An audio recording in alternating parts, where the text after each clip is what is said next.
bem, amigos telespectadores, amigas telespectadoras da TV Grande ABC, canal 3 da NET, São Caetano do Sul. Você não está vendo errado, não.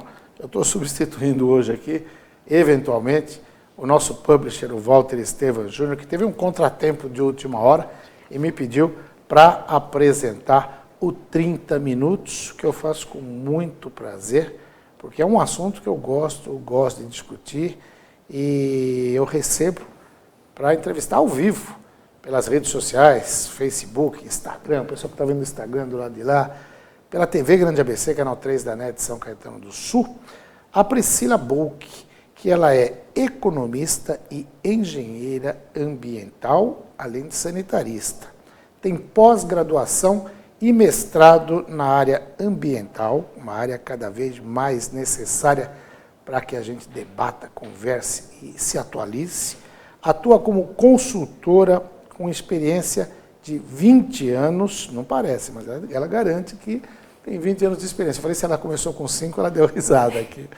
Olha, na área ambiental, com ênfase em gerenciamento de resíduos, educação ambiental, a gente precisa muito disso, mecanismos de desenvolvimento limpo e sistema de gestão ambiental. É professora universitária e palestrante, autora do livro Geração de Energia Elétrica, a partir da queima do resíduo domiciliar. Doutora Priscila, obrigado por comparecer ao programa. Obrigada, Joaquim. Agradeço mais uma vez o convite e muito feliz em estar aqui e poder conversar um pouco com todos sobre essa temática tão importante que é a questão ambiental. Maravilha. Eu já começaria perguntando, qual é o papel do engenheiro ambiental?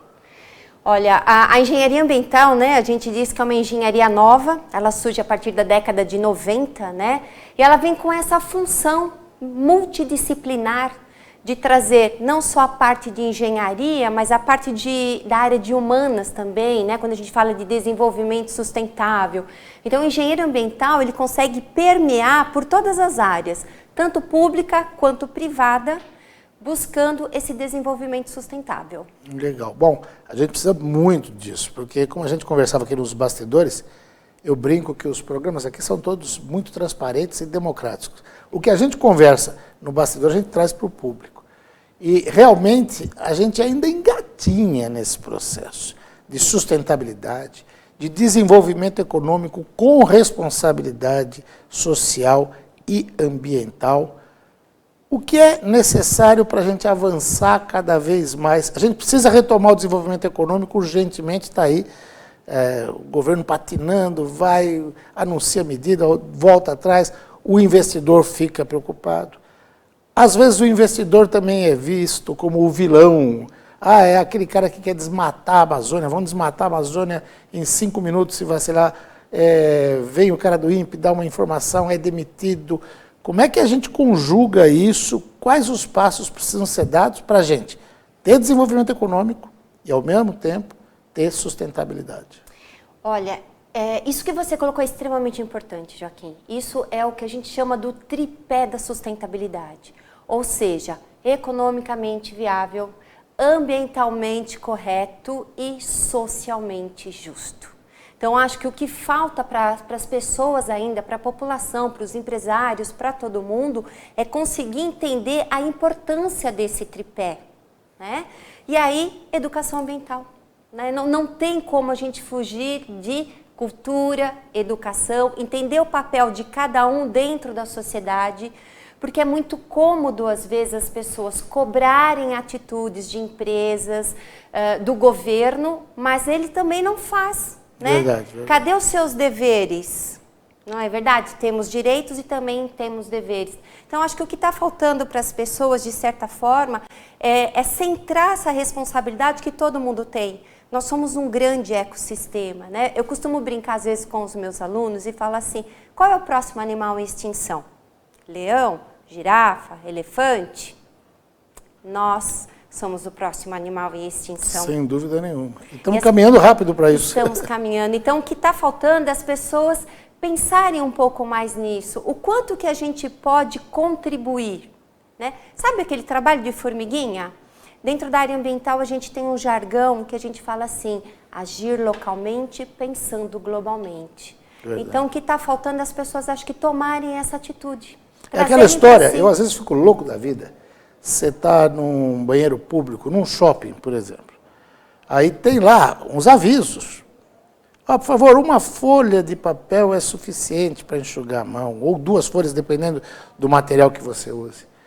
Aí o cidadão vai, primeiro, a torneira já tem um temporizador, o timer para ele ser, mas ele fica segurando para gastar mais água. Não tem a menor necessidade, porque ele molhou, ele passa o sabonete, o sabão que tiver lá, ele já está se higienizando, depois ele enxágua, mas ele fica segurando. Aí terminou aquilo, faz assim. Quantas vezes a gente já não viu isso? Várias. O cara tirando 10, 15 folhas para enxugar a mão, como se a quantidade de papel fosse enxugar mais, e aí joga ali de qualquer jeito, quando não joga no chão. Né? Quer dizer, essa consciência individual de saber o seguinte, não é porque, ele acha que é o shopping que está pagando aquele papel, ele não percebe que o custo daquilo está no preço do produto que ele comprou, está no preço do estacionamento que ele pagou, na administração, né? Ele não percebe que aquilo é contra ele. Agora, isso a gente consegue com educação, mas também com leis. O Brasil tem leis suficientes para esse tipo de coisa? Tem. Olha, você falou algo muito, muito interessante, Joaquim. Educação, né? E essa questão também que você colocou, a gente acaba pagando e acaba pagando de outras formas, né? A gente chama de serviços ambientais. Porque para fornecer tudo isso, para fornecer aquela grande quantidade de água que a gente acaba gastando à toa, né? Esse monte de papel, a gente retira da onde? Retira da natureza. Correto. E toda vez que a gente tira em excesso, quem que sofre? Nós. O inverno com 35 graus, aí o pessoal fala, não, imagina, é exagero, né? Essa coisa do efeito climático. Não, pessoal, não é exagero, né? É colocar um pouquinho a mão na consciência e falar o que nós estamos fazendo. E legislação nós temos? Temos. O Brasil é considerado um dos países com maior número de legislação. Nós possuímos, para você ter uma ideia, mais de 70 mil diplomas legais só sobre legislação. 70 mil diplomas legais? 70 mil diplomas legais, considerando federal, estadual e municipal. Só que, infelizmente, nós não temos uma fiscalização tão rígida. Verdade. E quando tem, às vezes, tem um debate. Eu lembro das questões dos municípios. Eu moro em Santo André. Lá a gente tem o SEMASA, que é o Serviço Municipal de Saneamento Ambiental. Hoje uma parte do serviço, água e esgoto, está com a Sabesp, mas essa questão de liberação, de alvará de funcionamento, RIMA, essas coisas todas, é pelo SEMASA. Isso. Ou a Secretaria de Estado também do Meio Ambiente, lá, da CETESB. CETESB, essa coisa toda. Mas há uma briga, às vezes, para o poder da liberação disso, porque isso representa poder. E poder é dinheiro, não tem jeito. A gente consegue, esses órgãos, tanto federal, quanto estadual, municipal, eles conversam, eles têm uma integração que permite a facilitação. Facilitação que eu digo não é aprovar... Não é um jeitinho. Não é um jeitinho. Sim. Não atrapalhar a vida de quem quer empreender de verdade sem poluir. Sim, eles conseguem conversar sim, tanto o município quanto o estado. E o município, para que ele possa fazer esse licenciamento, ele tem que comprovar ao Estado que ele tem condições, que ele tem uma equipe técnica, que ele tem uma estrutura. Só que muitas vezes a gente tem um excesso de documentos que acaba dificultando, não vou dizer dificultando, mas sendo tudo muito moroso. Burocrático. Burocrático, nós temos muita burocracia. Hoje você tem o VRE, que facilita bastante, né? Porém, ainda existe uma grande quantidade de documentação e amorosidade. Então, vou pegar o exemplo do licenciamento que você falou.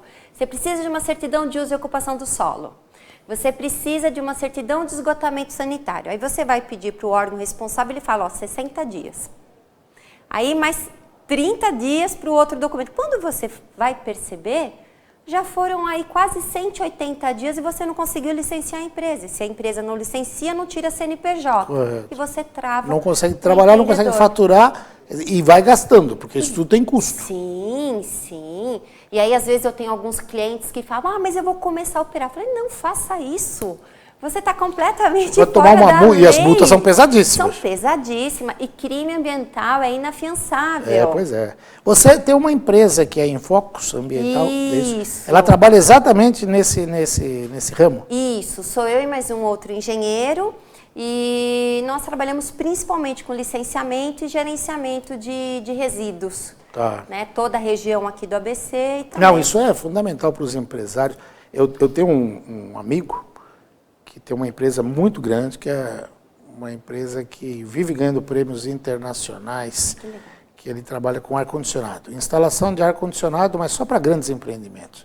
Pra você ter uma ideia, ele que fez o ar-condicionado do Museu do Futebol, Museu da Língua Portuguesa, a Sala São Paulo, o prédio do Santander, prédios chamados Green, né? Sim. E acabou de ganhar um prêmio semana passada da Smáquina, também tem soluções sustentáveis, que é a Star Center. Não estou fazendo propaganda não, mas a gente tem que falar dos empresários.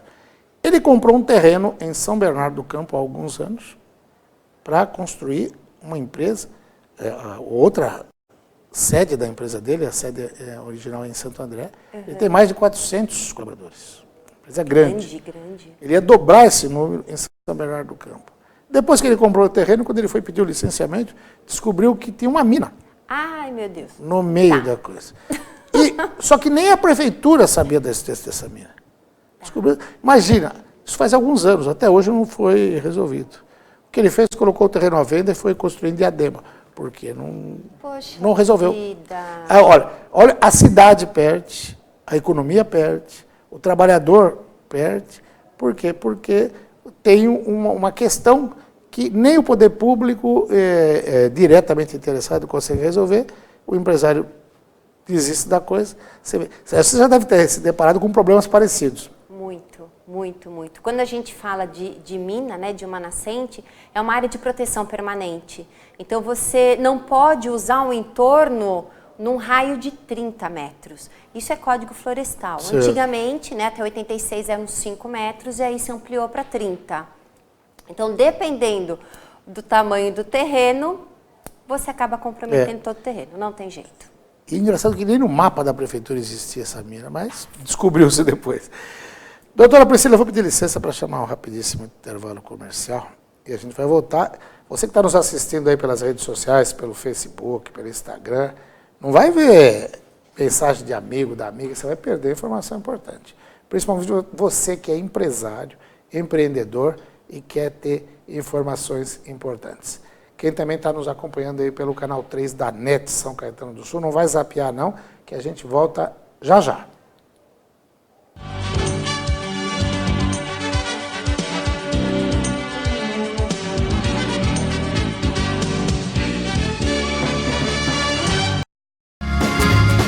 Viaje mais! Prepare-se para conhecer os mais belos lugares do planeta, de segunda a domingo em 2 horários, às 13h30 e à meia-noite, na rede NGT Canal 48 Digital e na TV Grande ABC Canal 3 NET. Agora você tem um encontro marcado com Walter Esteban no programa Viaje Mais.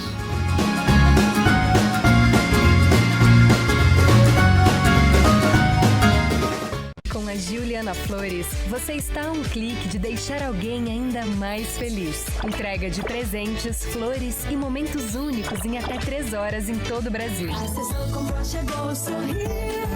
Juliana Flores. Pior que não ler jornal é ler apenas um jornal. Leia, assine e anuncie no Jornal ABC Repórter.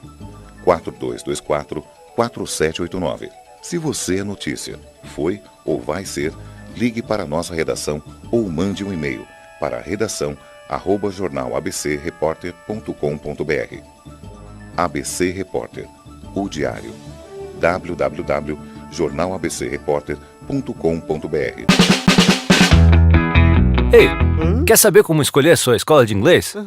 Não pergunte pro boneco do posto. Não pergunte pra esse monte de gatos da sorte. Não pergunte pra essa estátua. Nem pra esse cara sem boca, né? Não pergunte pra essa boneca havaiana, pra essa turminha aí ou pro rapaz dessa foto. Mas esse balão de barba vai saber, né? Nah. Pergunte pra quem já faz IASIG e faça a escolha certa. Agora no IASIG você pode falar direto com nossos alunos e pais de alunos tirar suas dúvidas e descobrir todos os motivos para estudar inglês aqui. Fale com a gente, fale com o mundo. IASIG, você cidadão do mundo. Sejam bem-vindos a To Go no Grande ABC.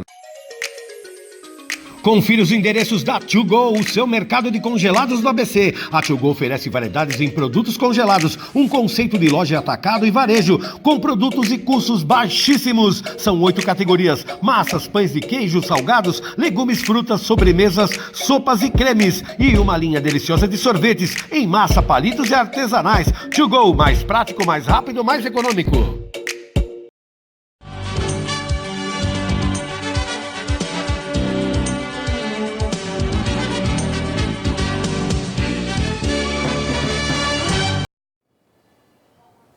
Muito bem, estamos de volta com 30 minutos, segundo bloco.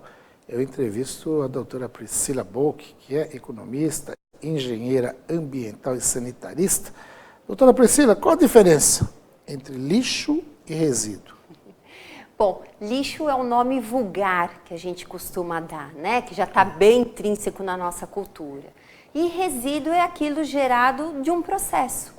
Só que hoje, com a nossa legislação, a gente tem uma legislação super importante, que é a Política Nacional de Resíduos Sólidos, onde ela dá algumas outras classificações, resíduo e rejeito. Então, quando a gente fala de resíduo hoje, é algo que ainda tem um valor econômico que ainda pode ser utilizado.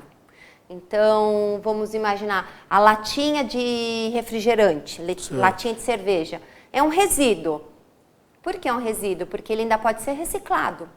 Agora, a maçã que a gente comeu, né? Sobrou ali aquele talinho da maçã, é o quê? É um rejeito, porque não tem mais nenhum uso. Correto.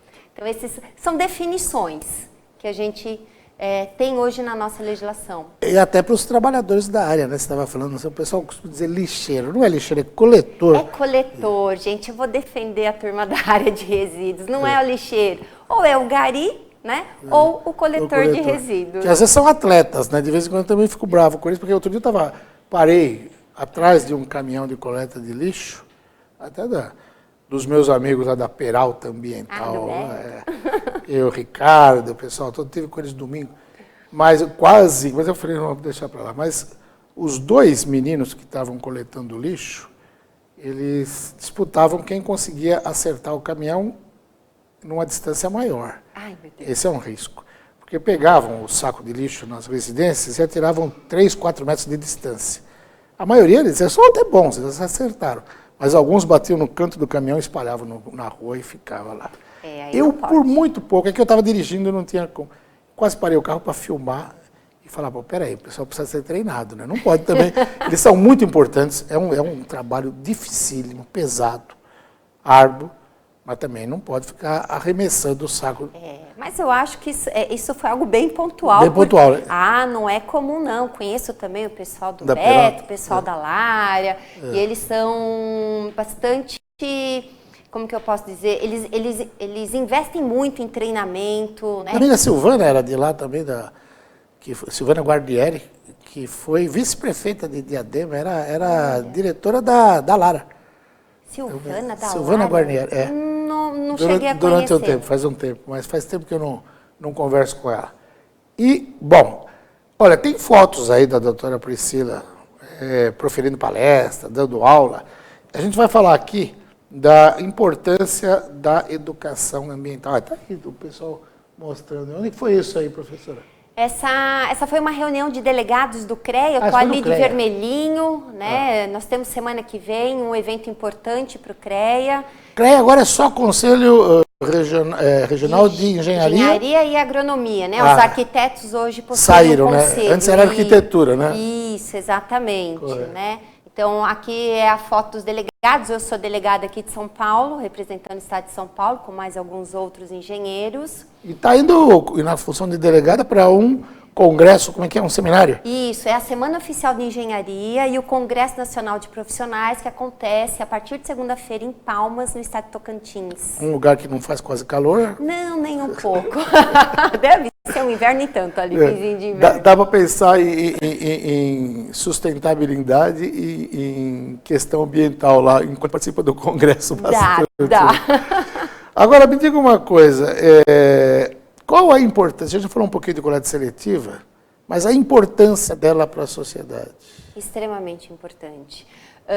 Hoje, se a gente for parar para pensar, principalmente nos grandes centros como o ABC, né, vamos puxar aqui para próximo de nós, aonde nós vamos dispor os nossos resíduos? As pessoas acham que existe uma varinha de condão, né, que você vai lá, plim, e some o lixo. Eu coloquei o meu lixo na calçada e eu não preciso mais me preocupar.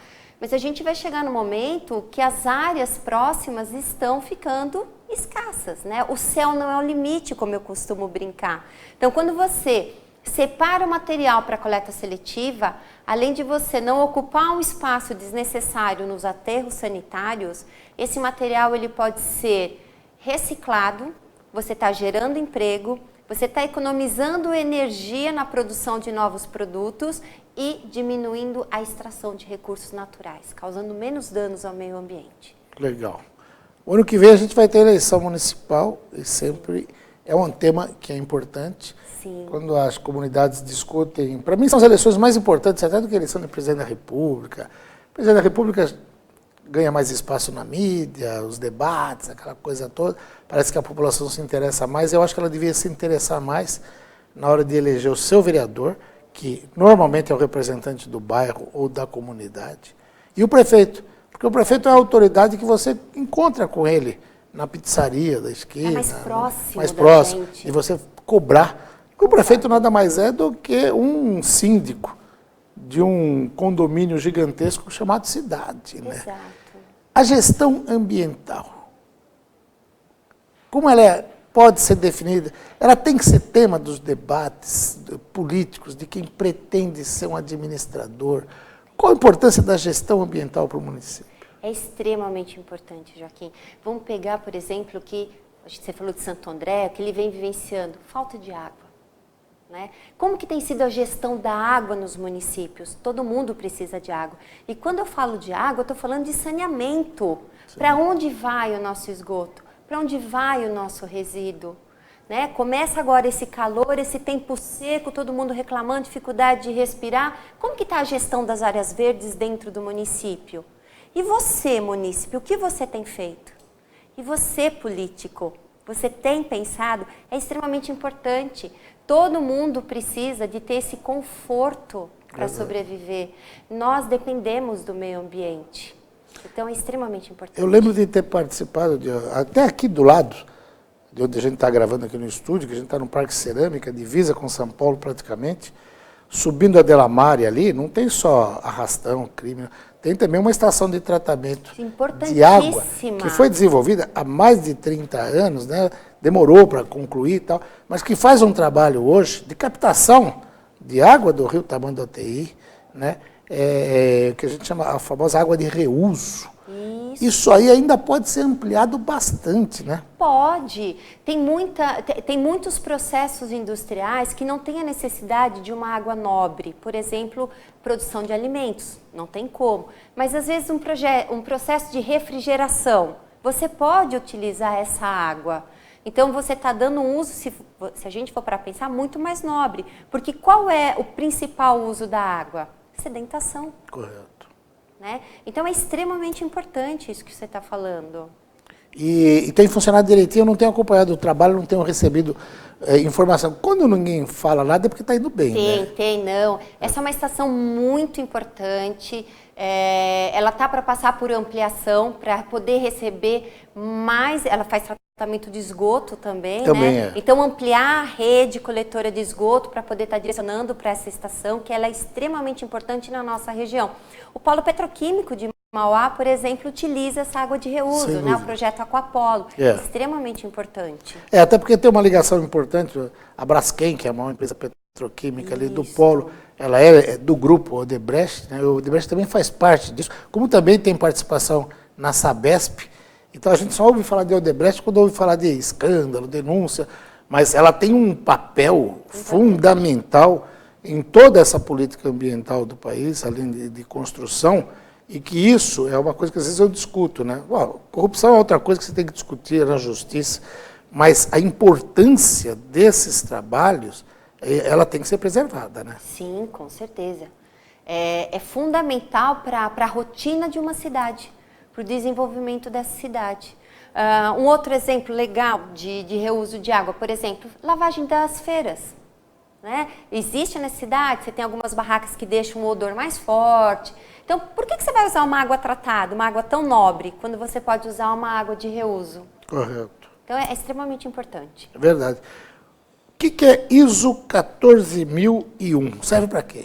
A ISO 14001 é um selo de certificação ambiental feito pela ABNT, junto com a ISO, que certifica que uma instituição, seja ela pública ou privada, existe procedimentos pensando no meio ambiente. Então, a empresa ela define, vou usar o termo empresa, né? Uma política ambiental, uma missão, valores, e obrigatoriamente ela precisa pensar em melhoria contínua, atendimento a requisitos legais e prevenção à poluição. E qualquer empresa pode ter? Qualquer empresa, de qualquer tamanho, de qualquer ramo de atividade, órgãos públicos também, uma igreja, um consultório, qualquer instituição pode ter um selo ISO 14001. E esse selo faz toda a diferença na hora de essa empresa se apresentar para os seus possíveis clientes, né? Ah, não tenha dúvida. Hoje, inclusive, até para financiamento bancário. As grandes instituições financeiras hoje, elas normalmente pedem para as empresas responderem a um questionário socioambiental. E você ter um selo de certificação, seja a ISO ou seja um outro selo qualquer, a gente tem um selo bem interessante aqui no Brasil, chama Ecomeia, que trabalha questão socioambiental também. Então isso dá um plus para a empresa. Tem uma diferença, selo e certificação? Tem. Quando você fala em certificação, você está vendo o processo como um todo. Quando você fala selo, é para uma determinada atividade. Então tem esse que eu acabei de comentar, tem alguns outros tradicionais, por exemplo, o FSC, que são para florestas, feitas a partir de recomposição. Bastante, quando você, vou fazer propaganda aqui, compra lá um pacote de papel sulfite. Você olhar lá, vai estar lá o selinho FSC, cadernos, né? Você tem para construção, green building. Então são instituições, empresas que estão dizendo, olha, nós somos comprometidos com o meio ambiente. É bastante importante. Doutora Priscila, infelizmente o tempo de televisão é implacável. Tem mais assuntos para falar. Muito rápido. Mas nós vamos falar mais vezes. Eu quero depois falar um pouquinho com mais detalhes da Infocus Ambiental. Legal. Porque eu acho que é algo que a gente tem que levar para os empresários, principalmente para os empreendedores. Sim, com certeza. Muito obrigado pela entrevista, sucesso na semana lá em Palmas, Tocantins. Obrigada. E conte com a gente, tendo novidades, traga que a gente vai divulgar. Com certeza, muito obrigada. Eu que agradeço. Bom final de semana. Obrigado igualmente. Olha aí, professora doutora Priscila Bolk, que é economista, engenheira ambiental e sanitarista, conversou com você, né? Daqui a pouquinho, às 18h30, tem o programa Joaquim Alessi. Vou falar da saúde do homem com o professor Dr. Marcos Tobias, professor de urologia da Faculdade de Medicina do ABC. Tem assuntos importantíssimos. Eu conto com a tua audiência. Daqui a pouquinho, 18h30. Até já.